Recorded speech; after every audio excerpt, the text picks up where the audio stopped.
Good afternoon, everybody. Thank you for being here today. We are going to get to my remarks in Q&A as always, but I do have the FBI director with me here, Kash Patel. You all know him well, and he's here to provide an update for you all with respect to China. As you know, President Trump had a very successful meeting on his trip to Asia with President Xi, where they discussed the need for China to crack down on fentanyl production and distribution, which ultimately makes its way here to the United States of America. And the FBI director recently traveled to China following President Trump's meeting to meet with his counterpart in Beijing. And he has a really positive announcement for the American people to share. So the president wanted me to bring the FBI director out to share that with all of you today. So Kash, please, thank you for being here. Thanks, Karoline. As Karoline mentioned, we have some tremendous news thanks to President Donald J. Trump once again for the American people. As soon as the President of the United States took office, he issued a mandate to rid America of the scourge that is fentanyl, a drug that has killed hundreds of thousands of Americans. Thanks to his leadership and direct engagements with China, we set up a framework to execute that mission 8 months ago. Attorney General Bondi immediately thereafter took steps to engage her counterpart in China at the Ministry of Public Security. Pursuant to their direct discussions, as the FBI director designated to run counterpoint on this, along with the Secretary of State Rubio and Ambassador Perdue and the team here at the White House, we set forward a path to implement the policy needed to crush the plague of fentanyl. Deputy Attorney General Blanche and our teams have been hard at work ever since, ultimately culminating in my trip to Beijing last week. This was only possible due to President Trump's historic engagement with President Xi just a few short weeks ago that set the stage for today's announcement. At that meeting, the leaders reached an agreement. But just to put this in frame for the American people, a reminder here that nearly 100,000 people died of fentanyl overdoses just last year alone. Here, this year, under this president, the FBI has seized 1,900 kilograms of fentanyl so far. That is a 31% increase from the same time period last year. To put it in perspective, that's enough fentanyl to kill 127 million Americans. Fentanyl precursors are what makes up fentanyl. While we, the interagency, the Department of Justice, have been fighting hard to seize and stop drug traffickers, we must attack fentanyl precursors, the ingredients necessary to make this lethal drug. That was the sole purpose of my trip to China, to eliminate these precursors. And if successful, we would suffocate the drug trafficking organization's ability to manufacture fentanyl in places like Mexico. This was the first time an FBI director has been to China in over a decade and received the audience with his counterpart to address this matter directly. And again, thanks to President Trump's direct engagement with President Xi, the government of China committed fully to my engagement there on the ground in Beijing at a level never seen before. While at Ministry of Public Security headquarters, I met with my counterpart at MPS, where the Chinese government agreed on a plan to stop fentanyl precursors. What does that mean? The People's Republic of China has fully designated and listed all 13 precursors utilized to make fentanyl. Furthermore, they have agreed to control 7 chemical subsidiaries that are also utilized to produce this lethal drug. Effective immediately, essentially, President Trump has shut off the pipeline that creates fentanyl that kills tens of thousands of Americans. These substances are now banned, and they will no longer be utilized by the Mexican drug trafficking organizations or any other DTOs around the world to make this drug. This historic achievement has saved tens of thousands of lives. This historic achievement would not have been possible without the tremendous team of President Trump, the Attorney General, the Department of Justice, the Federal Bureau of Investigation, and Ambassador Perdue in China, whose ground-level engagements were imperative to achieving this result. This is yet another example of how President Trump defends the American people, provides security for the American people, and puts the American people first. This is a historic first-in-its-kind achievement by any president to stop the scourge of fentanyl, and it should be championed by every single American. This achievement will save lives. We are thankful for President Trump's steadfast leadership, and this FBI will fearlessly follow in his footsteps to ensure that this mission of safeguarding the American public is achieved every single day. Thank you. Thanks, Karoline. Thank you so much. Appreciate it. Okay. Thank you again, Director Patel. Before we get going, I do have one quick scheduling announcement. Tomorrow, President Trump will be joined by the First Lady in the East Room for an executive order signing aimed at expanding opportunities for education, career development, housing, and other resources for young people transitioning from foster care to adulthood. This is part of the First Lady's Fostering the Future efforts, which are a Be Best initiative. In other news, the Democrats dragged on the government shutdown for 43 days, the longest shutdown in U.S. history. But tonight, thanks to Republicans, the White House is very hopeful that this shutdown is going to come to an end. The damage caused by the Democrats with this reckless government shutdown cannot be forgotten. It is entirely the fault of the Democrat Party. Just look at the vote count. Hundreds of thousands of federal employees have missed their paychecks. Tens of billions in wages and benefits were withheld, impacting vulnerable families. Millions of low-income Americans missed their SNAP benefits. Nearly 20,000 flights at airports across the country were delayed due to staffing shortages, causing Americans to miss family events, vacations, and work obligations. According to Airlines for America, an estimated 5.2 million travelers have had their flights disrupted over the course of the Democrat shutdown. And our economy has lost billions and billions of dollars in economic activity over the course of this shutdown, hurting consumer sentiment and crushing the travel and hospitality industries. According to a CBO estimate, the Democrat shutdown could end up decreasing fourth quarter economic growth by 2 whole percentage points. The Democrat shutdown made it extraordinarily difficult for economists, investors, and policymakers at the Federal Reserve to receive critical government data. The Democrats may have permanently damaged the federal statistical system, with October CPI and jobs reports likely never being released. And all of that economic data released will be permanently impaired, leaving our policymakers at the Fed flying blind at a critical period. It's hard to recap all of this without asking a simple question: why?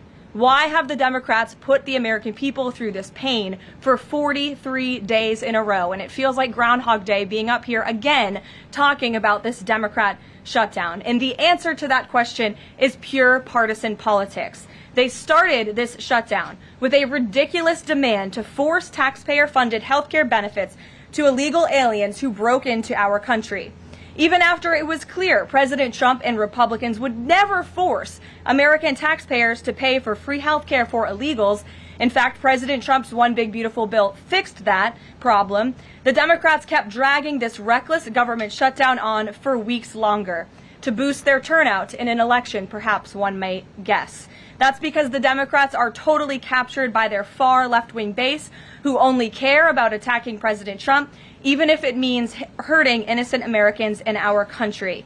The Democrats' weakness and their unwillingness to buck the fringe members of their party dragged this harmful shutdown on for 7 weeks and inflicted massive pain onto the American public. But let's be clear. The clean CR being voted on today in the House of Representatives that will lead to the reopening of the federal government is what President Trump and Republicans have supported from day one.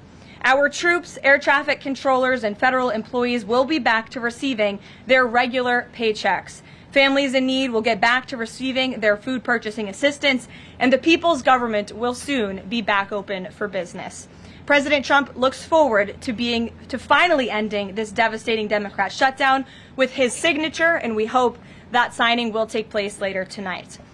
On another matter, I want to address the affordability issue that's received a great deal of media attention this past week, which is ironic because it didn't receive that much attention when Joe Biden was here and inflation was at a record high 9%, the worst inflation crisis in modern American history. And President Trump won a landslide election in part to address the affordability issues created by Joe Biden and the Democrats. And that's exactly what President Trump has done since day one of his administration. Since the first day in office and every day since, the Trump administration has taken aggressive action to fix the Biden-created cost of living issues. The notion that the same Democrats who just shut down the federal government to sabotage our economy, rob people of their paychecks, and also helped Joe Biden ratchet up inflation to 9% are now suddenly affordability champions, that notion is completely absurd. And it's something only the liberal media would have the gall to push. But the reality is that President Trump and his administration have done so much to lower prices and increase the economic prosperity of the American people. And this president and his team of amazing economic advisors are going to keep working on this issue every single day. In less than 10 short months, President Trump signed the largest middle-class tax cuts in American history, including no tax on tips, overtime, and Social Security, which will guarantee that next year Americans are going to put more money back into their pockets. The president has completely unleashed American energy dominance to help bring gasoline prices to the lowest in 5 years, and we expect them to continue to decrease. And it has also lowered energy costs overall. There is more work to do. But again, the president's deregulatory and pro-American energy agenda is absolutely going to continue to drive down prices. This formula worked in the president's first term, and we expect that it's going to work again. And this is key because we know energy costs are the #1 driver of inflation. Again, just look at what Joe Biden did to our energy industry over the past 4 years of his administration, and look at what happened to inflation as a result. Everything became more expensive. To lower prescription drug prices and healthcare costs, the president has been working around the clock on this issue. He is obsessed with negotiating these good deals on behalf of the American people to bring down pharmaceutical costs and drug costs for Americans. And he has done so on a number of fronts. You have seen him discuss that in the Oval Office several times. To fuel small businesses, lower their costs, and incentivize hiring, the Trump administration has already cut 30 unnecessary regulations for every new one on the books, which we know will save employers and small businesses across the country thousands of dollars in regulatory burdens. All of these pro-Trump policies are working, and they will continue to work. Wages are rising at the fastest pace of the start of a presidential administration in 60 years. The cost of the typical new mortgage is down by nearly $3,000 per year.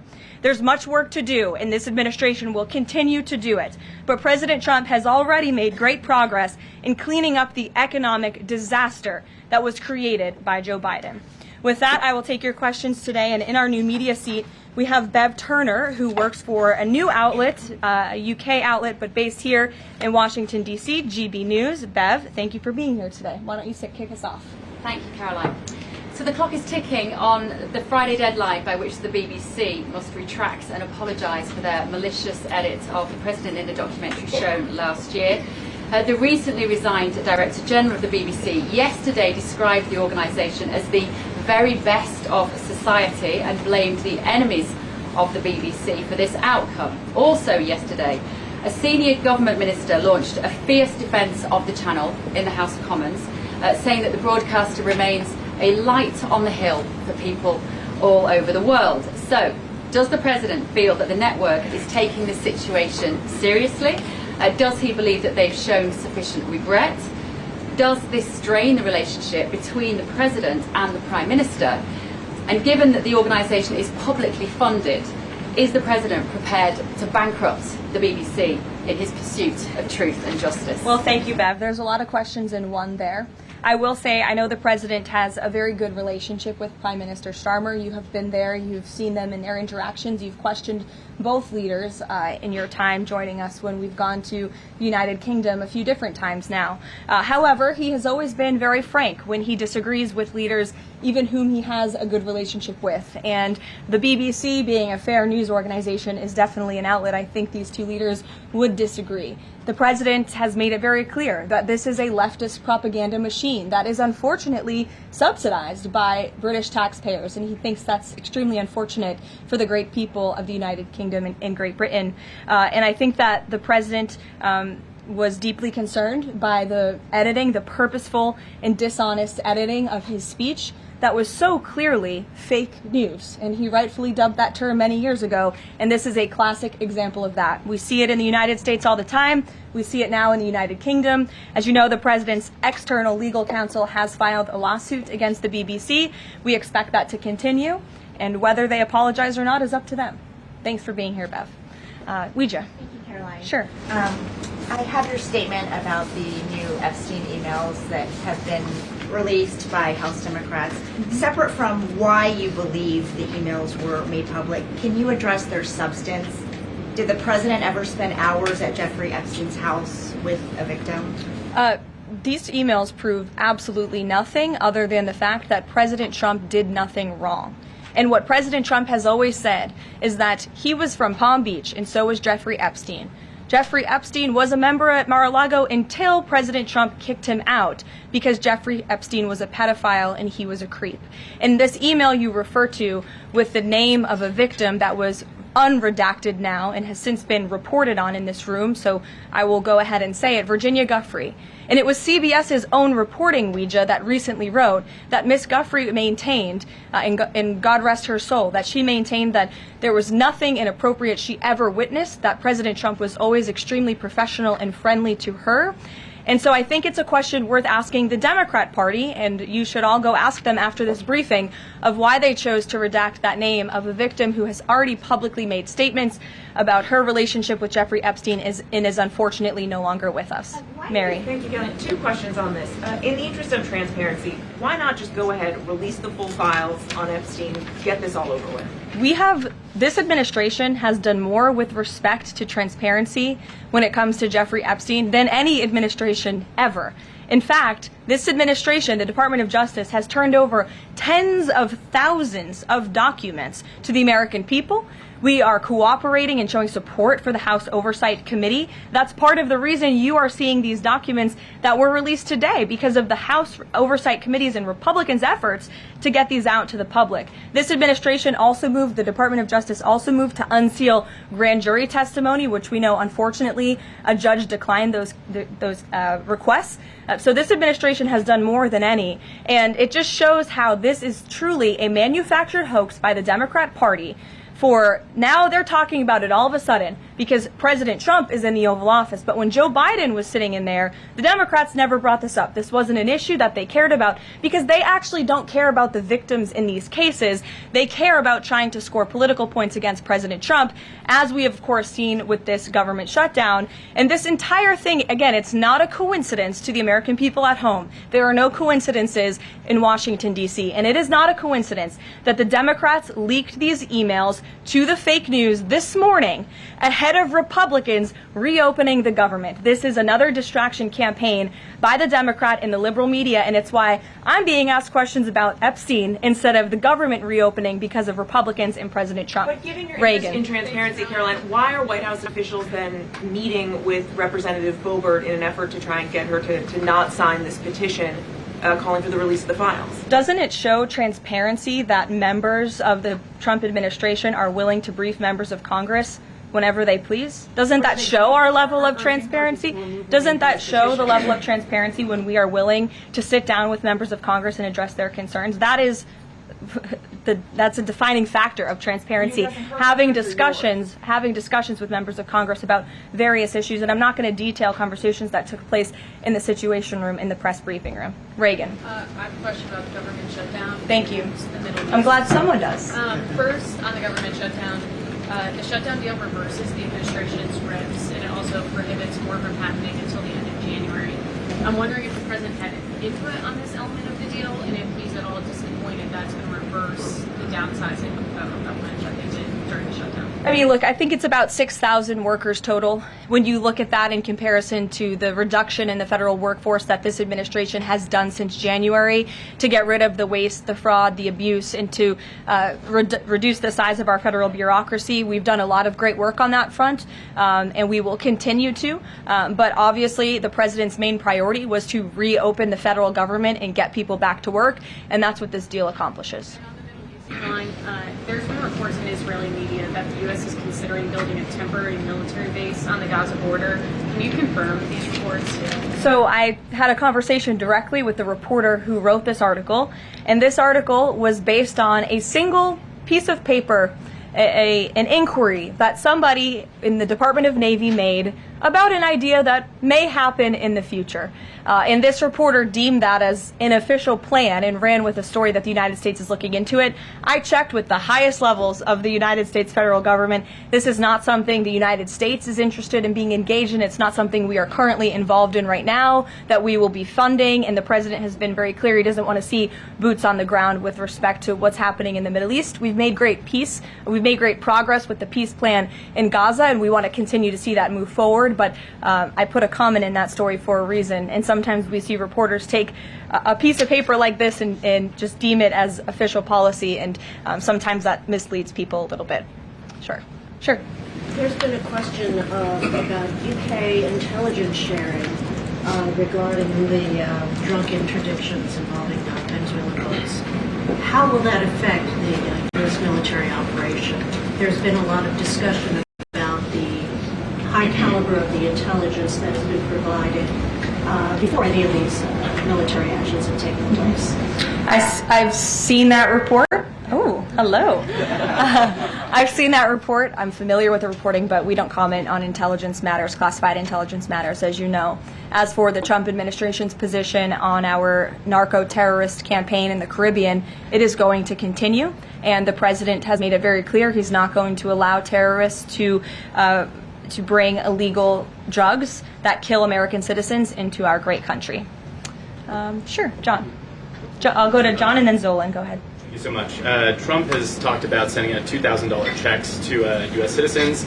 Earlier this year, he also talked about sending a Doge dividend. That didn't materialize. Should U.S.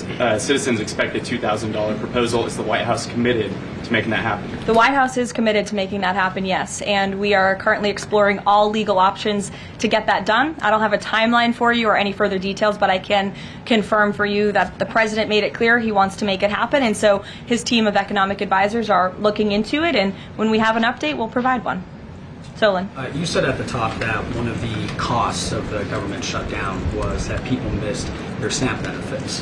Can you explain then why the administration went to court to fight the funding of food stamps and SNAP benefits? So recipients missed their SNAP benefits because the Democrats shut the government down, and they forced the administration to tap into a contingency fund that did not even fund the full entirety of this program.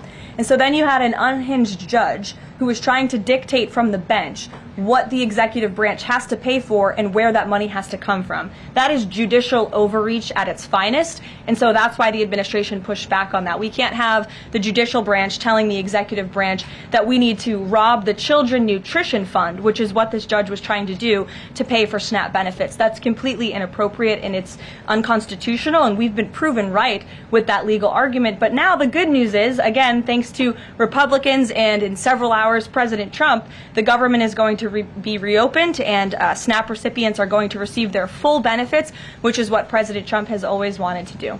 Stephen. Why also did you need the judicial process for that? I mean, during this shutdown, didn't the administration have a responsibility to tap into any of those reserves to ensure that essentially poor people could rely on? We did tap into it. We did tap into the contingency fund. And then the judge told us, no, you have to get more money from a children's nutrition fund.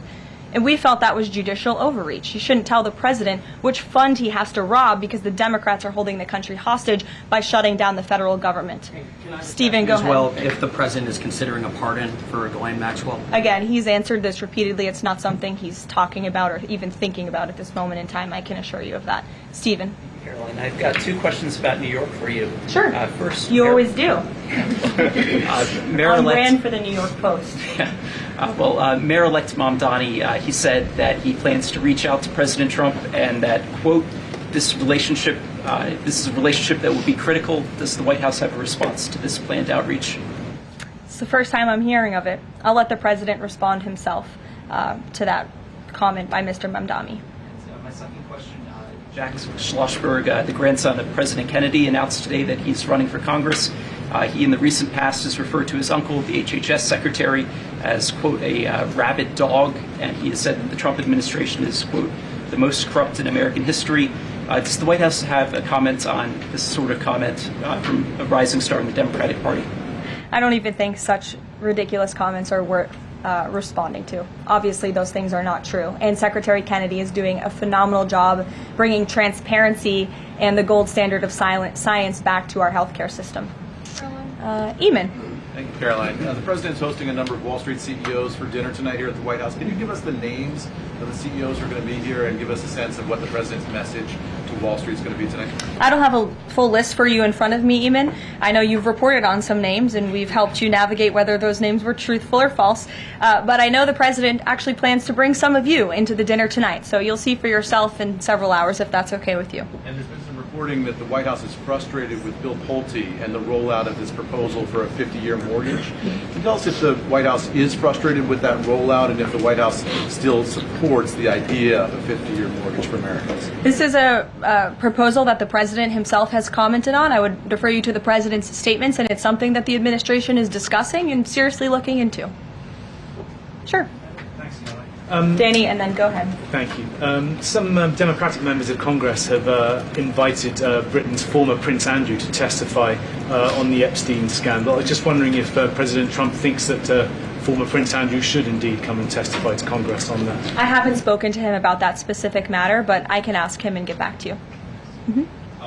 On the government shutdown, the President and House Republicans have made clear they were not going to negotiate health care strategy or policy while the government was shut down. Now, assuming that it reopens tonight, is the President intending to invite any Democrats over to have negotiations over these subsidies or any other plan to bring down the cost of health insurance? I will just add that, as you pointed out, the Democrats were holding our country hostage to try to negotiate on a health care system that they created. Obamacare, as it's famously called, is a system the Democrats created. It is a broken system. It has driven up healthcare costs dramatically in this country.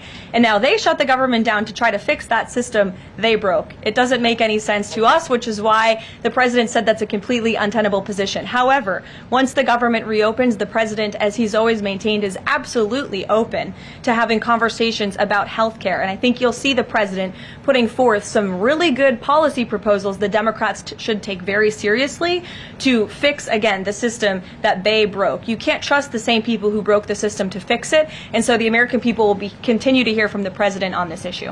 Follow up on the question about the $2,000 payments of tariff revenue. The President had also talked about using tariffs to bring down the national debt. Would this be in lieu of that? Like, this is now the new way to maybe to use that tariff revenue? No, the President put out a statement on this clarifying he wants to do both things with the tariff revenue that he's bringing into this country. Trillions of dollars are expected to continue to pour in, and it's part of the reason that the Supreme Court case is so vital for our country's future, to restore our manufacturing industry in this country, to protect our national security, to continue to allow the President to use tariffs as leverage to negotiate economic deals that, again, are good for our national security. And that revenue can then be used for various reasons, to pay down our debt and also perhaps to give these rebate checks back to Americans, which, again, the White House is exploring the legal options of how we can get that done. Catherine, go ahead. Caroline, Viktor Orban said this week that President Trump has promised Hungary some kind of financial shield. Do you have any details on how that will be structured or what that would look like? I don't, but I'm happy to check with the National Security Council and get back to you. One more. You recently said you checked with President Trump about why he needs to get an MRI on his recent trip to Walter Reed. Do you have any more detail on that? I do, and I'm glad you asked. As stated in the memo provided on October 10th, President Trump received advanced imaging at Walter Reed Medical Center as part of his routine physical examination. The full results were reviewed by attending radiologists and consultants, and all agreed that President Trump remains in exceptional physical health, which I know all of you will see with your own eyes later this evening when he opens up his dinner to the press, and perhaps you will see him when he signs the bill to reopen the federal government. So stay tuned on plans for that. Thank you, everyone. Caroline,